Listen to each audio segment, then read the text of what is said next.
Harvard, Mama, I made it. Of course, I'm only visiting.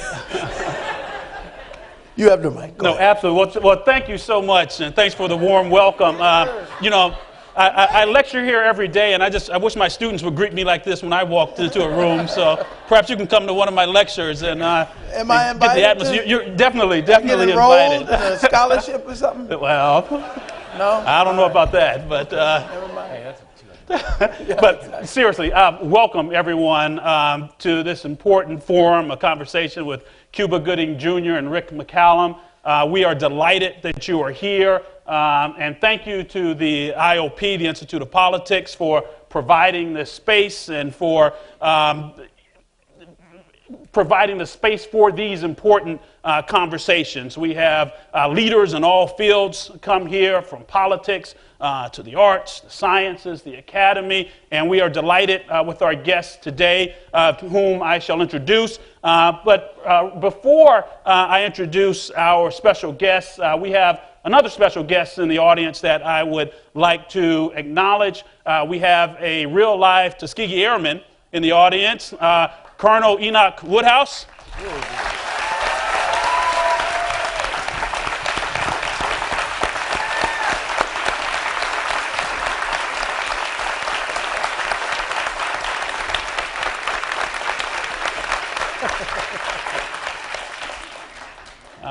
Colonel Woodhouse, whom we affectionately call Woody, is a great friend of the university, a graduate of the Yale Law School. What year? 1955. Bless your heart, Woody. Graduate. I got to point out one thing. He told me, I'm known as the money man. I said, the money man? He said, yeah, because I used to pay people in cash. Yeah. I know he was trying to get me to say, show me the money man. I was like, no, I'm not going to do it. Not going to do it, Woody. Not going to do it. That's a good one. Well, you'll have to give us the context to that a little later on. But let me briefly introduce our guests. To my immediate left, your right, we have Cuba Gooding Jr. here. Is best known for its Oscar-winning portrayal, as he just alluded to, of the charmingly arrogant pro football player Rod Tidwell in Jerry Maguire. Gooding was born in the Bronx, New York. He moved to Los Angeles at the age of 4. We have some New Yorkers over here. In 1991, he first got noticed by critics in his portrayal of Trey Styles in John Singleton's classic movie Boys in the Hood. And I will add, just a point of personal privilege, that the main character went off to my alma mater, Morehouse College, which made all of us very happy at Morehouse when we watched the movie. And this earned him Show West Newcomer of the Year award. He followed the success with supporting roles in numerous critically acclaimed major films, such as Good as It Gets, What Dreams May Come, and the Oscar-nominated A Few Good Men. His performance in Red Tails was preceded by his portrayal of Billy Roberts in the Emmy-nominated 1995 PBS drama The Tuskegee Airmen. In 1997, Gooding was honored with the Academy Award for Best Actor in his supporting role in Jerry Maguire. In addition to the Academy Award, Gooding was presented with the Screen Actors Guild Award, the Broadcasters Films Critics Award, the Critics' Choice Award, the Chicago Films Critics Award. I could go on, people. We have an accomplished actor to my left, and we are so delighted that he is here. Gooding has also explored other aspects of filmmaking. In 1993, he co-produced and starred in the well-received thriller A Murder of Crows. In 2002, Gooding received a star on Hollywood's Walk of Fame, honoring his extraordinary achievements. We're delighted to have you here. Thank you very much. Wow.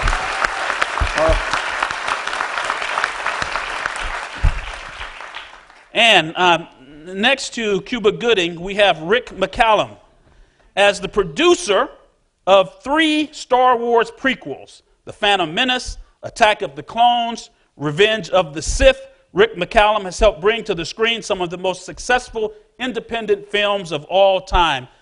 Rick, I have you know that I have a full-size Emperor Palpatine, a full-size Darth Vader, and a Yoda in my basement. Luckily, I have 2 children. I can pretend that it belongs to the children, but they're mine.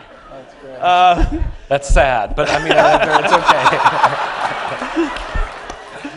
The global blockbusters are highlights in a career that has seen McCallum produce remarkably eclectic and always groundbreaking film and television projects, beginning with the 1981 Depression-era musical Pennies from Heaven by director Herbert Ross and Dennis Potter. McCallum has produced movies with renowned filmmakers, Neil Simon, Harvey Feinstein, for example.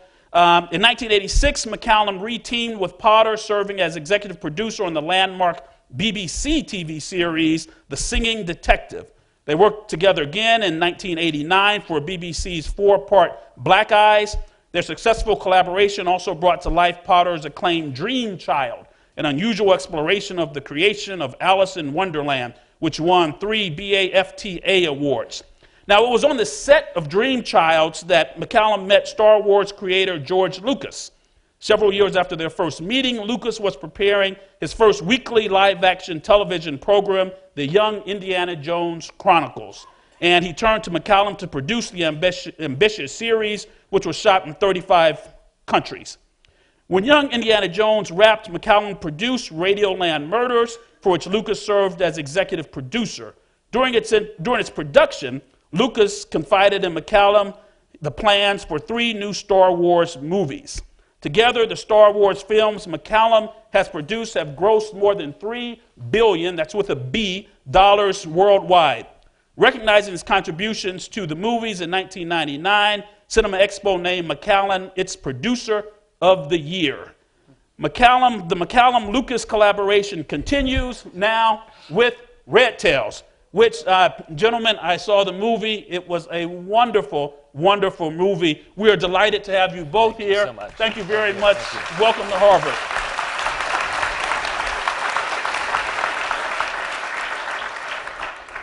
So at this point, we're going to watch some movies. So I'm going to turn it over to Rick, who's going to introduce this clip. Okay, I think what we're seeing tonight is a small segment of a documentary that we did. One of the problems in dealing with big feature films is it's very hard to do an historical piece because most people want to go to the movies to be entertained, and which we can talk about later, why that's so. But in America, probably 90% of kids under 24 have never even heard of World War II, Vietnam, Korea, and have no understanding whatsoever of the Tuskegee Airmen. It's not taught in a single school. So one of the things that was just as important making the film was to do a documentary, an ambitious long-form documentary about the relationship that the men had when they went to Tuskegee, the unbelievable racism that they had to face. Then all these guys wanted to do was serve their country. All they wanted was a shot, just one chance to prove what they could do. They finally got a shot to go to North Africa, but then the Air Force or the Army wouldn't let them still fly at that point. Finally, it got to a point where we were losing 50, 60 bombers a day with the British. That was 500 or 600 young kids a day, and they had no other choice. There's no other pilots. And then once they got their shot, they excelled in every single way. In fact, so much so that they had one of the very best records of the escorting bombers in the war. But after all of this incredible achievement, all of this adversity... You're going to tell them everything and let them see the documentary. Oh, shit, okay, all right, let's go. You know what I'm saying? Come on. Documentary. It's a documentary. I narrated it. Watch the documentary. Yeah. That's what I really meant to say.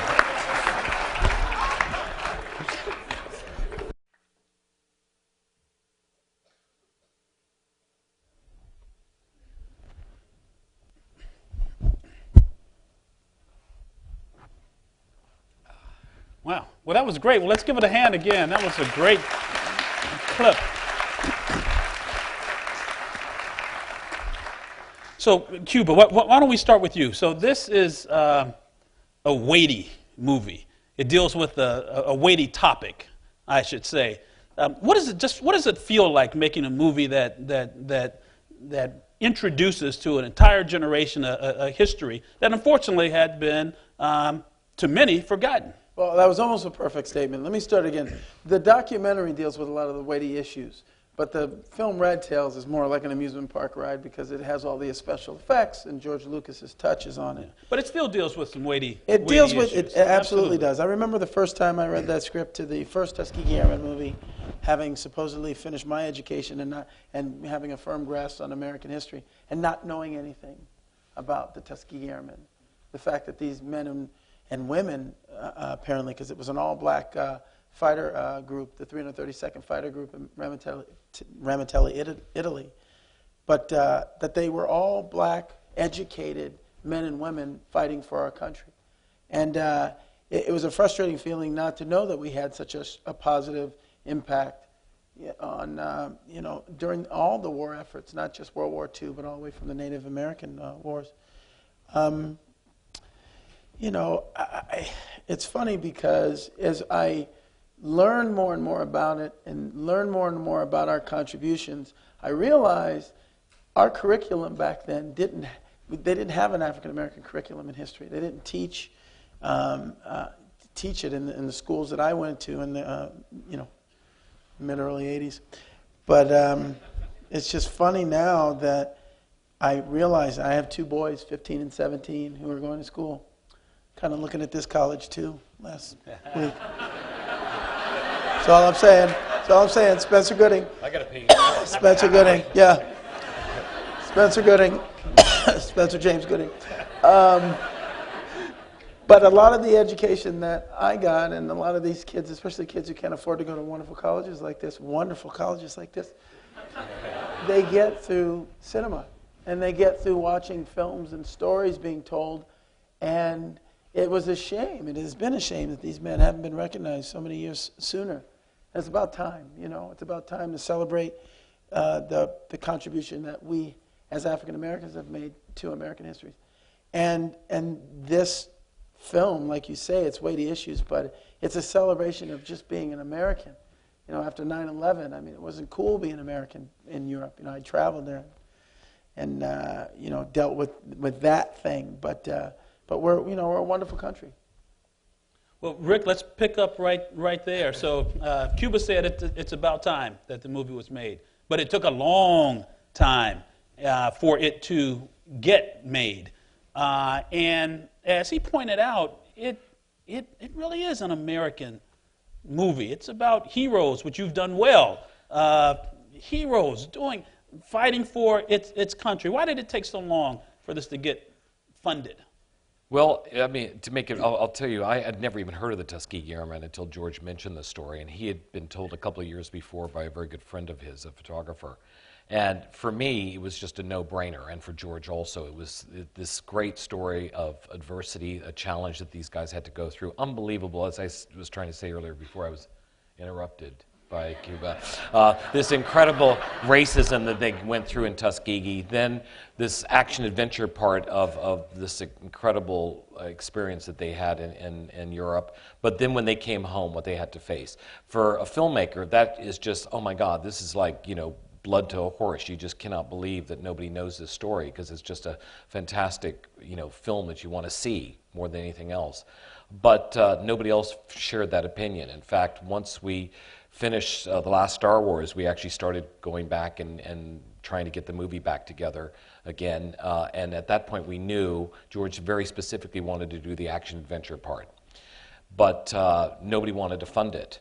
So we said, okay, well, we'll go ahead and pay for it ourselves, make it, and then we'll show them what a great movie it is, and then they'll want to distribute it.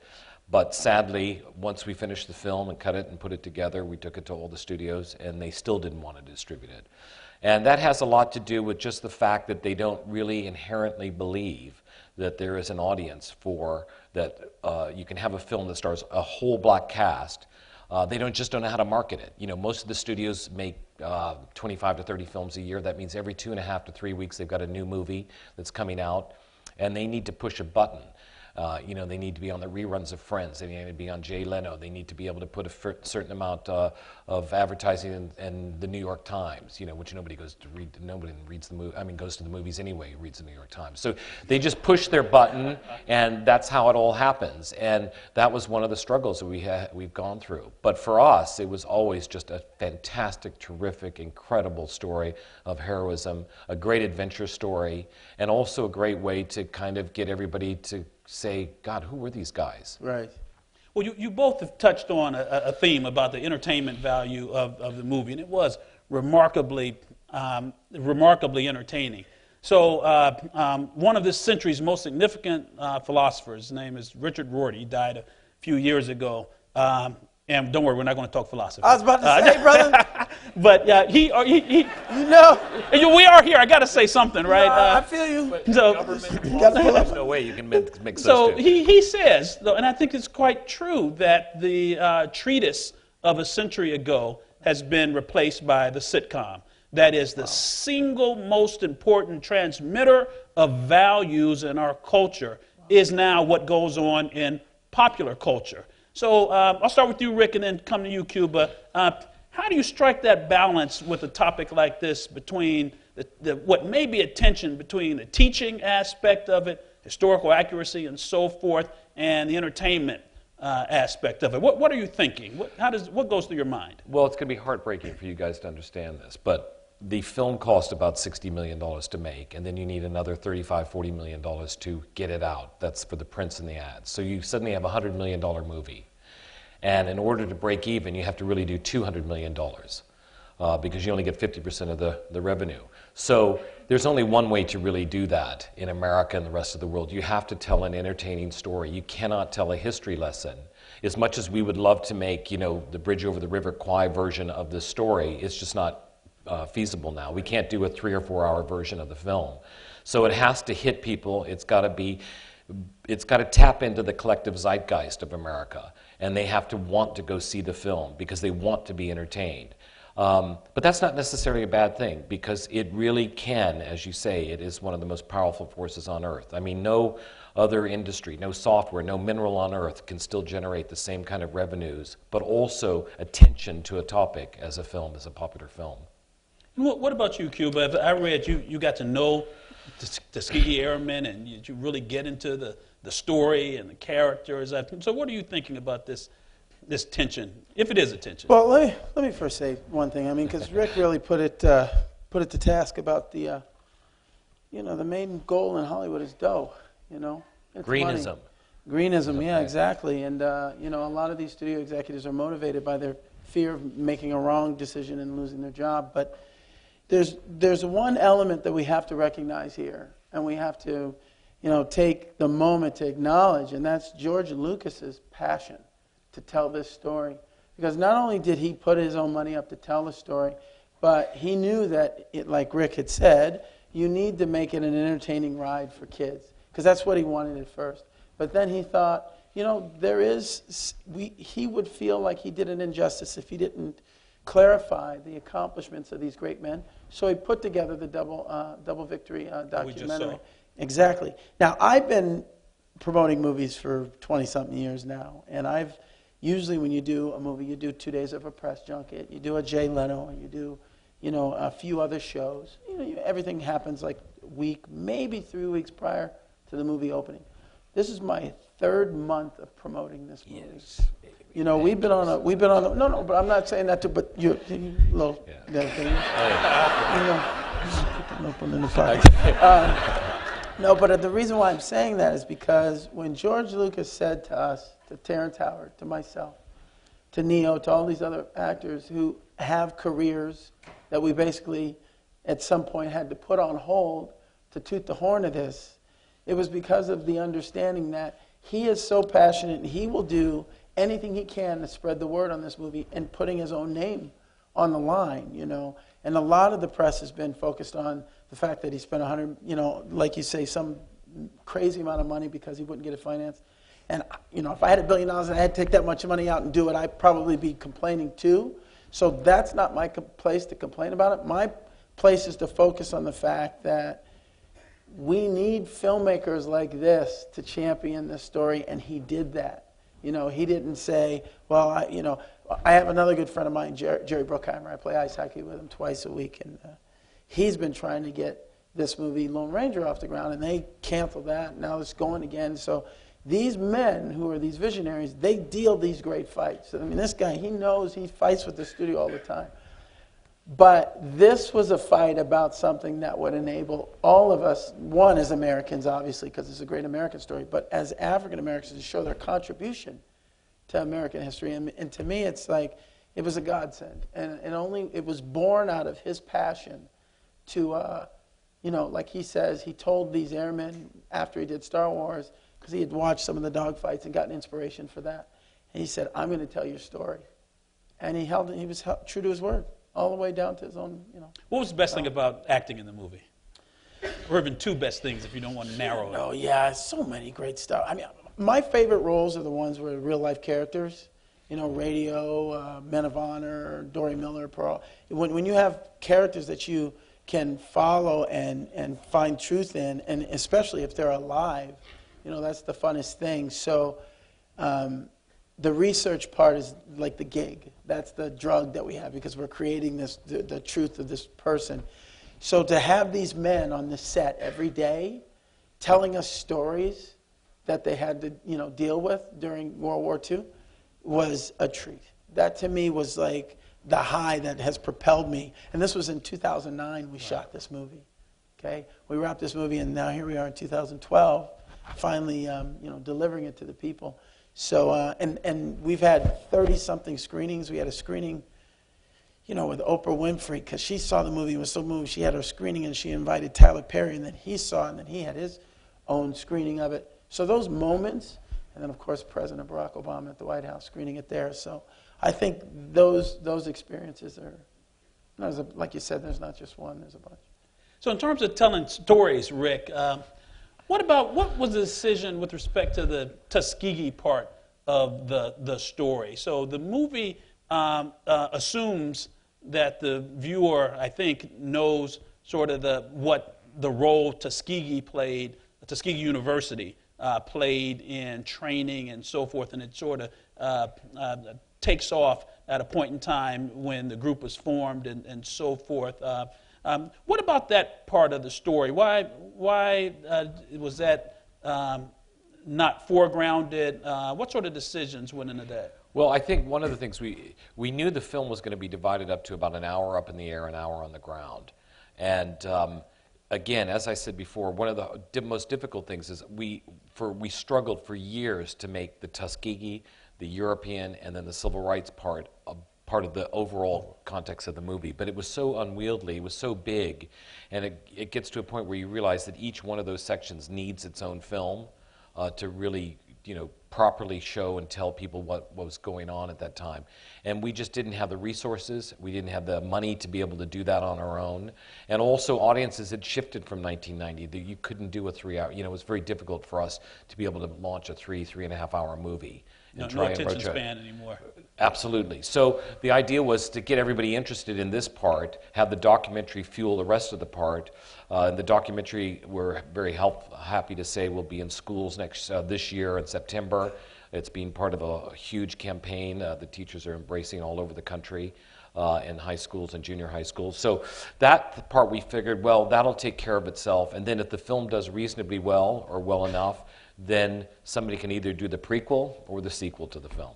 Okay. Now, what about same question about stories? What about the women, the love interests of all these great pilots? Some of whom were at home waiting, but we also had a few Tuskegee Airmen who were women. They weren't allowed to fly, unfortunately. Exactly. Any thought about that story, weaving that in? Well, when the guys were in Naples, there were a lot of there were a lot of African American women there that were in the Red Cross. But when they went over to Ramitelli, and this is a fictionalized part of the story what took place, they didn't come for about 6 or 7 months. We didn't try and get into the story of that too much because what happened is a lot of the guys did meet white girls there, Italian white women. A lot actually got married, not a lot, but a few got married. It just wasn't part of the story in that thing, because that brought up a whole that's another nother story. issue. I actually wasn't even talking about that story. Major story that needs to be told. What he's also. saying is the sequel, my character is going to have women. Yes, exactly. That's what he's saying. And So I'll take it. and he's doing research right now. He's preparing, huh? There you go. You know, you always got to take one dirty. You just can't let the joke lie. So Cuba, Yes, Rick mentioned that, you know, the fictionalized account. So when you were in Italy, or the characters were in Italy. So how much do you get people coming up to you and saying, well, you know that scene in the movie, it seemed like it was Wednesday, but it really happened on Tuesday. Yeah. What do you think about that? Well, more specifically, that isn't a B-51 bomber, that was a B-17 bomber, or B-24. It's like, I get it. Breathe through the nose. I get it. No, I mean, you know, each, like they say, the great filmmakers say that you don't finish a movie, you surrender it. Because at any given time, you can tweak it, you can adjust, you can add. You know, it's the hardest thing is sitting, watching your movie and seeing something and go, oh man, I forgot, you know, and it's already out there. So, you know, and then it takes its life of its own. You know, people say, oh, wow, that was interesting how you did that thing, and that was great. But that wasn't even that was a take. I don't know why they used that take. How'd that get in the movie, you know? So, but it's, you know, it's the power of cinema. You know, people, they take it sometimes as the Bible, which is, again, why we thought it was such an important statement to make about the Tuskegee Airmen, to show that they had, you know, a major contribution in the war efforts, and to put those black faces up there, and just not, you know, I know a lot have said the black airmen, but they are just airmen. You know, these are airmen, and kids don't see color. You know, George Lucas tells this wonderful story where he had a screening, and there, at the end of the screening in Atlanta, and there were these two young Caucasian kids who were going through the lobby of the theater, going like this, and one was going, "Look, I'm lightning," and the other was going, "No, look, I'm lightning. You not lightning, I'm lightning." And lightning's a black character, and to me, that's like, all right, now the film's making the statement, because it's just, you know, it's just I think it's a healing statement for America, you know, so. Well, I've read that great artists like yourselves, when they do a significant film, that they evolve as people, that the film becomes part of them in a way that they change. And I've heard the reverse too, that some films are so emotionally and physically draining that it actually chips away at some of that selfhood, for lack of a better word. How has the film impacted you? I know you said you shot 3 years ago, but how are you different? How are you the same? You know, besides the education of the facts that we've been speaking about all day today, I mean, just especially my character, when I researched him, I studied a lot Benjamin O. Davis Jr., you know, and the fact that he had accomplished so much in a segregated military and never complained, you know.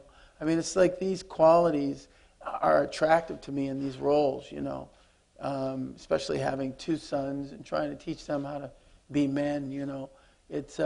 It's interesting when you get to step in the shoes of these you know, these images, you know, because they really are, like actors and athletes, we hate to say, oh, I don't want to be a role model, I don't want to be a role model. And my thing is like, don't look at us to a role model, look to your history, you know, because these guys are true role models with what they accomplished. So, Rick, great first weekend, huh? Fantastic, absolutely awesome. But I need help from everybody in this room to make the second weekend even better. Did you just tell them to show you the money? Hey, please. There you go. You have to say it. I just did. I think he wants to say it. I just did. I think he wants to say You it. wasn't paying attention. How did it go in the movie with feeling? I love black people. All right, so. What you gonna do for me? So I'm sorry, I apologize for all of that. That's not rolling, is it? On this day and age, everything is recorded. I guess. So at this point, well, hopefully not everything. At this point, we're going to have you introduce Cuba, the trailer to the movie, and then we're going to come back and open it up for audience Q&A. Great. If those of you who haven't seen the trailers that are running, there's been a few variations on the trailers. This one's called Courage, that we think encompasses the story, the all-encompassing story that is the Tuskegee Airmen. Red Tails.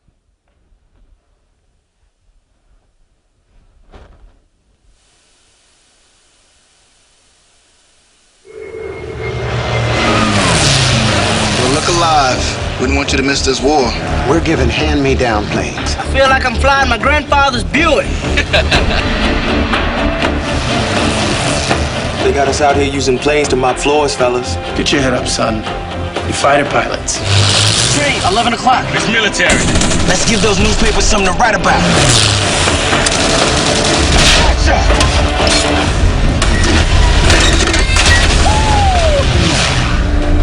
We've done every low-down, dirty job you've handed us. You have not assigned us a single forward mission. You're just gonna have to suffer a failure. We have a right to fight for our country, the same as every other American. So you shut us down, or you let us fly. If I get you the mission, your men have got to come through. We need to change the way we fight. I need pilots who will put the bombers ahead of themselves. Can you help save lives? At all costs, you protect the heavies. Fighters, 4 o'clock. Stay with the bombers. It's a trick flying only get you killed. Or make me an ace. Right like that. 8 German fighters or 80 still doesn't change what I think of you and your boys. We don't care. We count our victories by the husbands we return to their wives, by the fathers we get back to their children. To the last minute, to the last man we fight. We fight. Yes, sir!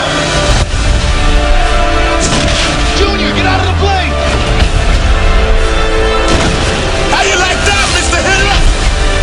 The expectations placed upon you men are high. Heavenly Father, we ask that you send your angels down to surround us as we fly through the sky. To adversity! To the stars! From the last plane, to the last bullet, to the last minute, to the last man, we fight! We fight! We fight! We fight! We fight! We fight!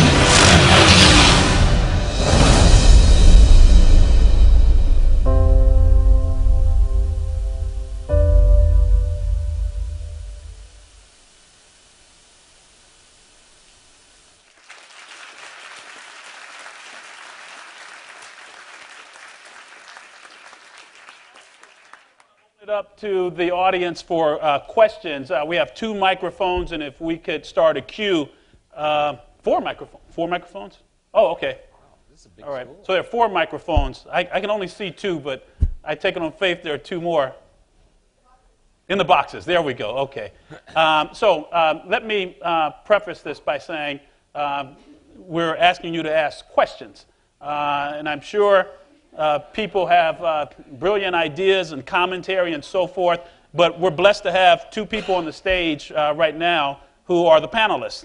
So we hope that you ask questions, something that ends with a question mark and brief, so that our panelists can answer your questions, but we hope it's lively and provocative. So tell us who you are, and if you're affiliated with the university, what department, what year you are, and we'll get going. So we'll start right here. Yes, sir. How's it going? My name is Sullivan Hussein. I'm here at the Kennedy School, and I'm a Master's in Public Policy candidate. So I'm a really big fan of Men of Honor, Mr. Gooding Jr. So I was just curious. I haven't been able to, I haven't had the pleasure to watch this movie yet. How you compare the two, the making of the two, what they both meant to you, because that was a really inspirational, historic movie, and I know that this obviously must be too. So if you could talk about that a little. Absolutely. Thank you for that. That one will always be very special to me.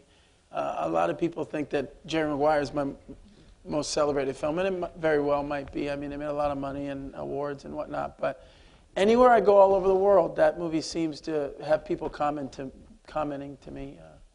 I mean, it's really dear. Any project, I think, like I said earlier, about real characters, real people, in American history is something that attracts me. And I think a lot of the principles and characteristics that made up Master Chief Carl Bashir is the same that is evident in these airmen in this movie. So I think we have time for one more. Just kidding. I'm just kidding. Find. Up top. Oh. Hi. Thanks for coming. My name is Lisa King. I'm a fellow at the Carr Center for Human Rights Policy here at the Kennedy School. And we talk about the power of mainstream media to affect change and to help motivate people to bring policy change and improve lives for the better, the society for the better. You're here at the Kennedy School of Government and our Institute of Politics. What would you like to see this film do? I mean, where would you like to see it go? How would you like to see it make some kind of an impact on our society? Well, I think we've been trying to mention that earlier. I mean, one of the things is we definitely want to get the story out to schools. We definitely want to make it, finally be a part of American curriculum at all schools across the country. It's just very important for us to have the story so people will like the film and want to learn more. That's the biggest thing you can ask from any movie, really. And do you have any? No, that's it. Just people to know what these men accomplished. And if that means, putting it in all the schools, and I was saying to Rick, it's like, what are we doing foreign? Are we going let's take the movie, let's screen it in Paris, let's screen it in, Australia and Japan. Just let people know that it's not to take away from great movies like Color Purple and whatnot, but it's not just slavery when it comes to African Americans. So. Thank you. All right. Right here. Hi, my name is Chuma. Where you at, Chuma? Right here. Fox. You're like the voice of God. Yes, Chuma? Yes, that's Black Chuma? Jesus. That's Black Jesus. My God. Black Jesus. Go ahead, Black Jesus. Look at strong, strapping young man. I better stop cutting him off before I get a beating. So I'm a sophomore at the college, and I was just wondering about the relationships between the pilots themselves, like your sense of camaraderie and whatnot. So I was just wondering what you learned from talking to the pilots, and what you did to try and recreate those relationships back on the set. Well, it was interesting. I wish some of those guys were here because they did 8 hard, excruciating days of a boot camp. Now, I had done that already in 1995, so I wasn't going to do that again. But these young men slept in the snow and, were woken up at 3 a.m. by gunshots and all of this stuff. And it really created a bond between them.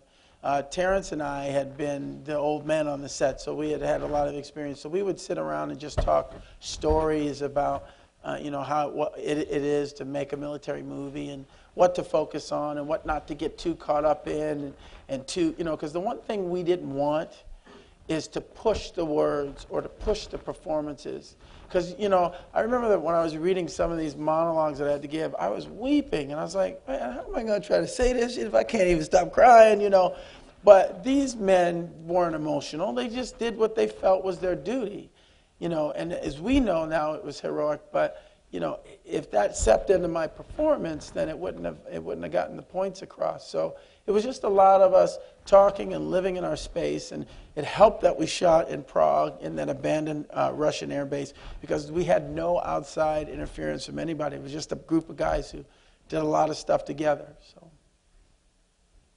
Right, yes, sir. My name is Damalari Sonoiki. I'm a junior at the college, and there are a lot of articles about the difficulty of getting the movie financed because of, it was seen as a black movie. And a lot of these articles, they mentioned actors like Denzel Washington and Will Smith who are kind of seen as like post-black and who can kind of, maybe that's not the right word, but who can lead a movie on their own and not have it seen as a black movie. And what do you think about that? And what are your thoughts, on that phenomenon? How do you achieve like post-blackness as an actor? And how can we get? How do you go past your black? Well, you got to wake up every morning. No, it sucks. That's what it does. It really I'm sucks. Post-black. No, you look black to me, mama. No, it's a very serious question. I really want to deal with it in a serious manner. There's a list in Hollywood of actors. Let's just leave black out of it for a second, just so I can answer your question. There's a list of actors that from Tom Cruise to Russell Crowe and Daniel Day-Lewis, that the studios will greenlight no matter what they want to do to some extent. And there are other white actors that are trying to get on that list, that are fighting to get on that list. So in terms of Will Smith and Denzel, they earn the right to be on their specific list when they're talking about movies for those roles. The problem herein lies is that it's just 2 of these guys, or 3. So how do we, the third one? Well, yeah, I guess Tyler Perry or somebody. I mean, if I thought hard enough, I probably Samuel L. Jackson maybe. But Cuba Gooding Jr. to some degree. Absolutely. I'm sorry, what? There you go. What'd you say? Show me something. Jr. Yes, sir. There you go. Yes, sir. I do the smaller movies, but I get them greenlit somehow. But that's the thing, is that we have to continue to. Well, it's one of those things. That's where the challenge lies, and that's, as long as the new talent is coming up and they're not just focused on getting whatever job is available.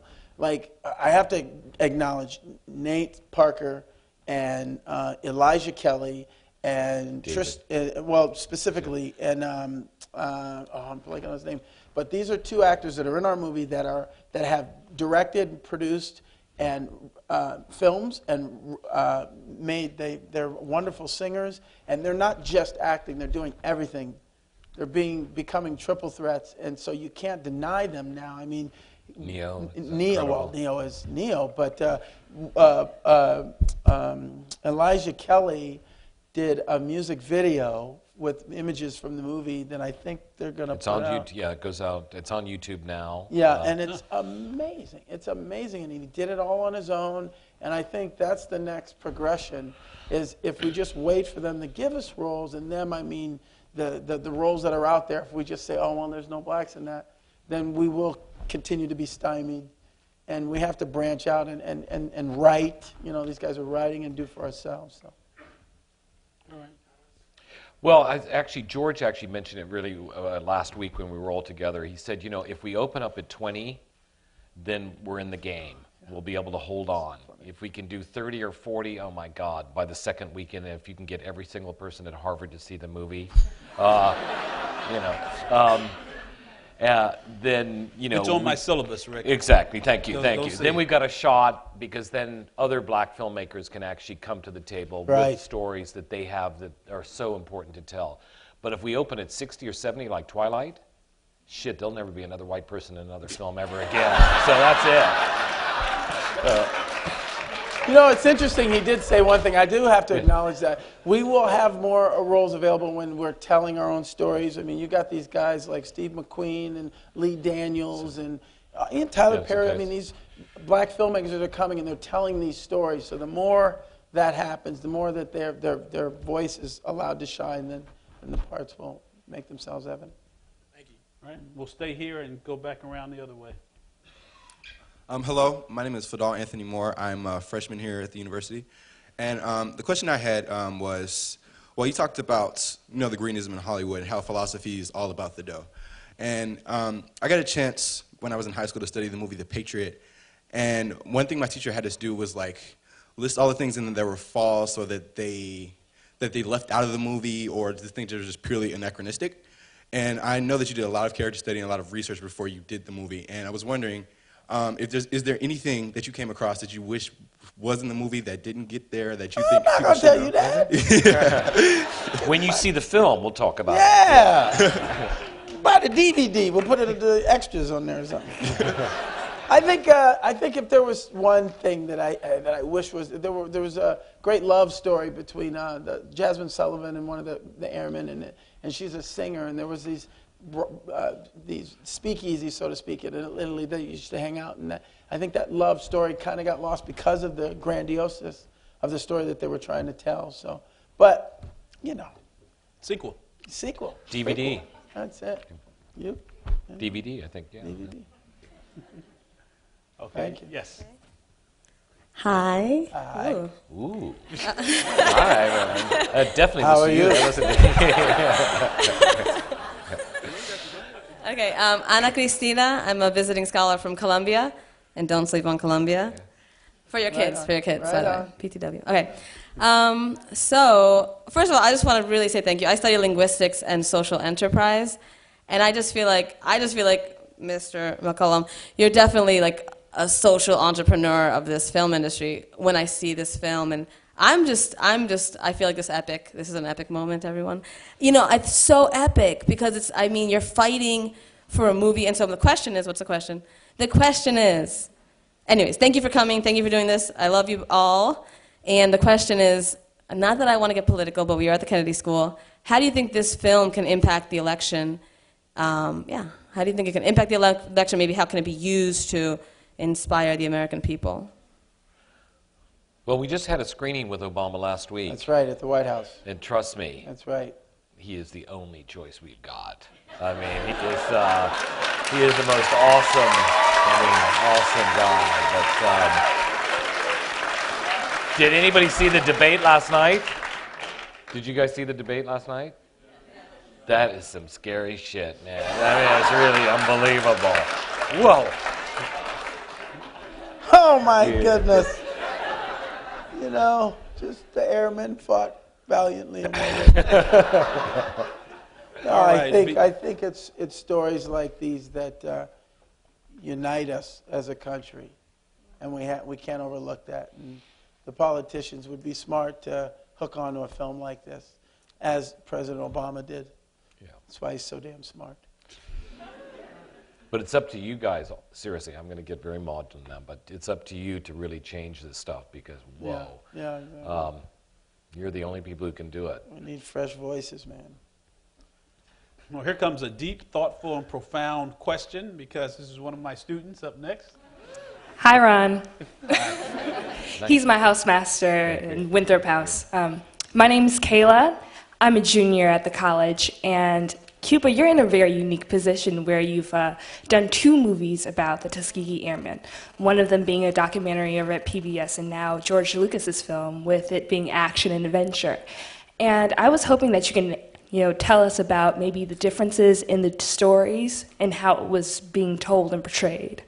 Well, the documentary on PBS, you mean the one, The Double Victory, or are you talking about the HBO movie in 1995, The Tuskegee Airmen? Yeah, that one. Because that would be 3. Okay, sorry. But it was a documentary, though, sorry. Wait, she needs another year. Another year at school. I think the first one was, again, it dealt with a lot of the elements that they had to face just to enter into the military, the segregated military. Whereas this one is the action-adventure ride. I think this is the scale and scope of a true action movie, an epic. And let's hope the next one even goes further and tells more of the stories, like we were saying, like the nurses and more of the accomplishments and things they did during the war. Thank you. Thank you. I like the red. Yeah, I was just going to say, lovely coat. Red tails, you know. Okay. Steady. Hi, my name is Federico Quadra. I'm a JD-MPA here at the Kennedy School, and I'm originally from Nicaragua, so I've had the pleasure of seeing all your movies in English and Spanish. I had a quick question for you regarding the importance of having historical films like this and the difficulty of capturing truly how amazing the moment was in history in a film. How did you commit to yourself as a character and as an actor to study the role and really do it justice at bringing this to light on the silver screen?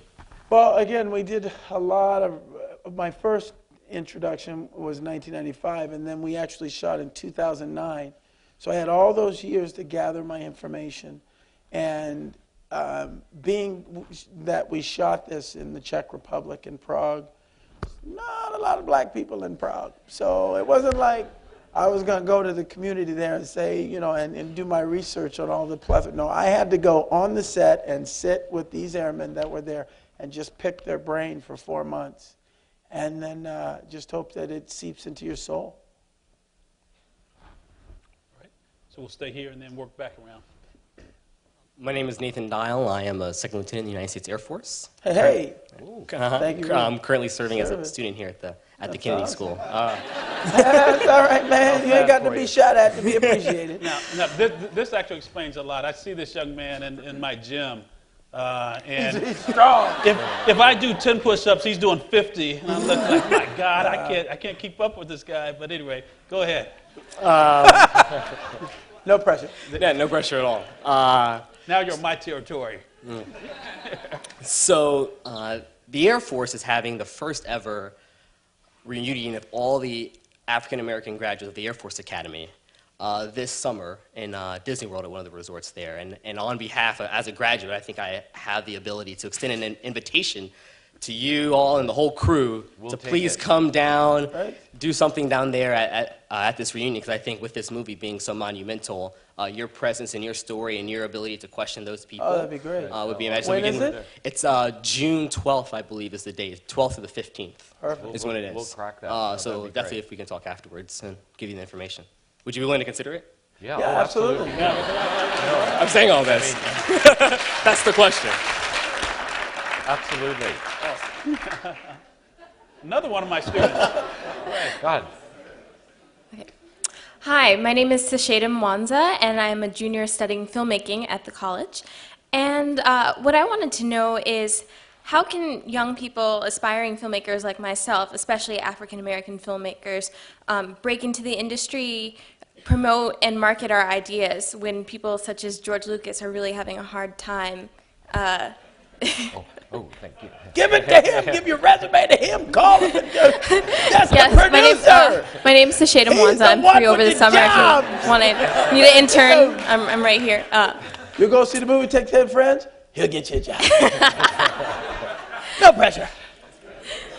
Well, I think, seriously, I mean, you are entering, like all of you, whether it's the film business or government or the most treacherous of times. I mean, it is economically a disaster right now for almost every startup business.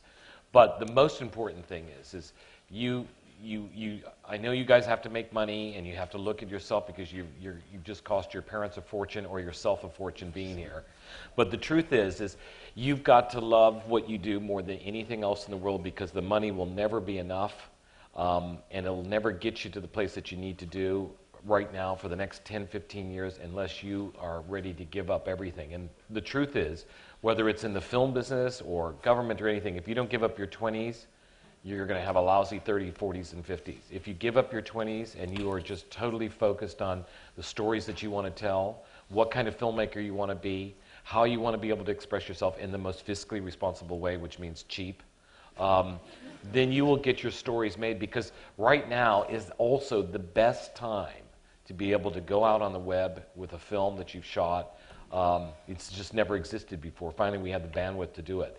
But on every other level, and every terms of other endeavor that anybody's interested in here, you have to have the most unbelievable passion, because it's a cruel, treacherous, horrible world that somehow we managed to get through, all right. But for you guys, it's a totally different thing. You just got to love what you do more than anything in the world. And give up everything to achieve it. Stab anyone in the back. Do anything you got to do. He's not kidding. No, I'm not. Yes. Hi, my name is Rodriguez Robertson. I'm a freshman at the college. My question actually refers to a movie that came out recently in those 3 years between when you guys started filming and when you actually released the film, The Help. A lot of, or I guess not a lot, there was some criticism regarding some scenes of misrepresentation or like trivializing of the plight of African Americans during the 50s or 60s. Was that ever a concern for you guys making Red Tails, or did you guys just not worry about that, or how'd you deal with that? Well, because we were fictionalizing a group of real men and we had a great historical, there was nothing in the film that they didn't actually achieve in terms of Berlin, in terms of the destroyer, in terms of how they got together. No, we never had that problem. The second part I'll let Cuba kind of, I live in Marin County, the most densely populated group of white, boring people ever. It's hard for me to answer that question. Well, just simply, that was that story, and they told that story, and I had seen stories where we're oppressed people and we overcome our hardships, and we're just happy to be here. This was a story of empowerment, of black men doing for themselves. So I think it speaks for itself. Maybe one more question, and then we really got to go. All right. Here it is. Last question. Hi, I'm Mandy Nyambi. I'm a freshman at the college. And in the trailer that we just saw, they said that the expectations of Army men are high. And I believe we can extend that to say that the expectations of actors and people in the public eye are as well high. And I want to know what you think, or to what extent you think that your roles are important for you to portray things that the American people are lacking, and what you as actors or public figures are doing to ease that. Amen. Wow. Well, God bless you, woman.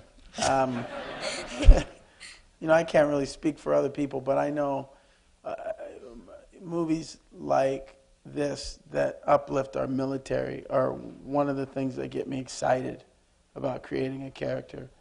And forgive me if I've said this already today, but we've talked a lot. But after 9/11, it wasn't real cool being in Europe and being an American, you know. And I think a part of that is because, you know, especially abroad, they only see the images that the media displays, you know. And if I can get in a movie that has, you know, our servicemen and women in it in a positive light, I'm all over it.